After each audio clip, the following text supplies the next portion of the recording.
السلام علیکم ورحمۃ اللہ وبرکاتہ۔ شیخ، میرے پاس دو سوال ہیں۔ پہلا سوال یہ ہے کہ عشاء کی نماز کسی کی فوت ہو گئی اور مسجد میں داخل ہونے کے بعد تراویح کی نماز پڑھ رہی ہے، تو کیا میں پہلے عشاء کی نماز پڑھنا بہتر ہے یا تراویح پڑھیں گے بعد میں عشاء پڑھیں گے؟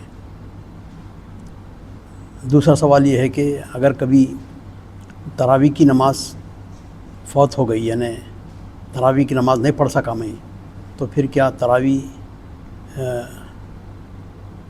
قضا کرنا پڑے گا؟ تراویح کی اس کا کیا حکم ہے بتائیے۔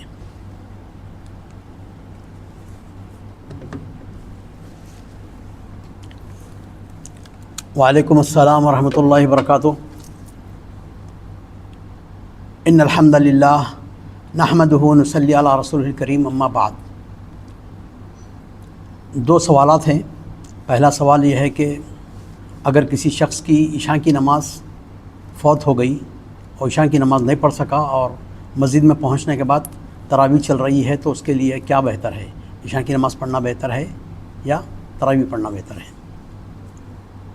دیکھیے، یہ مسئلہ ہے، اگر کسی شخص کی عشاء کی جماعت اس کو نہیں مل سکی اور مسجد میں پہنچنے تک تراویح شروع ہو گئی ہے، تو اس کے لیے بہتر ہے کہ امام تراویح پڑھ رہے ہیں تراویح کی نیت سے، تو تم عشاء کی نماز پڑھنے کی نیت سے امام کے پیچھے جماعت میں شامل ہو جائیں۔ جب امام 2 رکعت نماز پڑھ کر جب سلام پھیرتے ہیں، تو تم سلام پھیرنے کے بعد تم کھڑے ہو جائیں، کھڑے ہو کر 2 رکعت مکمل کر لیں، اور ایسے آپ کی عشاء کی 4 رکعت ہو جائے گی، آپ کو جماعت کا ثواب مل جائے گا۔ اس کے بعد پھر آپ جو ہے تراویح پڑھنے کے بعد 2 رکعت اس کی قضا کر سکتے ہیں۔ یہ پہلا مسئلہ۔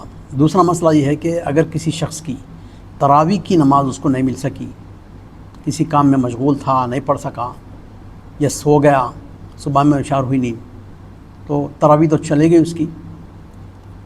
تو مسئلہ یہ ہے کہ تراویح بولیے، آپ قیام اللیل بولیے اور تہجد بولیے، یہ تمام نمازوں کا، یہ تینوں نمازوں کا ایک ہی نام ہے۔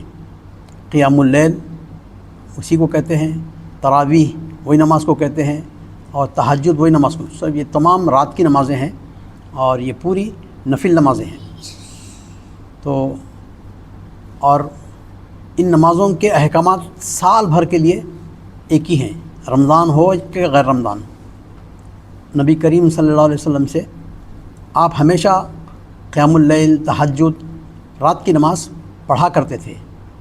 تو احیاناً کبھی کبھی آپ کی نماز چھوٹ جایا کرتی تھی، کبھی چھوٹ گئی، اب کبھی بیمار تھے، تو مثال کے طور پر ایک مرتبہ نبی کریم صلی اللہ علیہ وسلم گھوڑے پر سے گر گئے، تو چند دن بیمار تھے آپ اور بیٹھ کے نمازیں پڑھ رہے تھے، تو اس دوران آپ کی راتوں میں جو ہے بعض وقت قیام اللیل چھوٹا تھا، تو ویسے وقت میں نبی کریم صلی اللہ علیہ وسلم کیا کرتے تھے، اس کی دن میں قضا کرتے تھے۔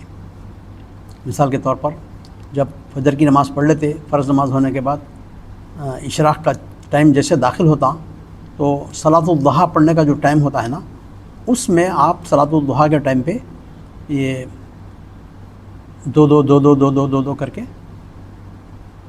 تراویح کی نماز کو جو ہے مکمل کرتے تھے آپ،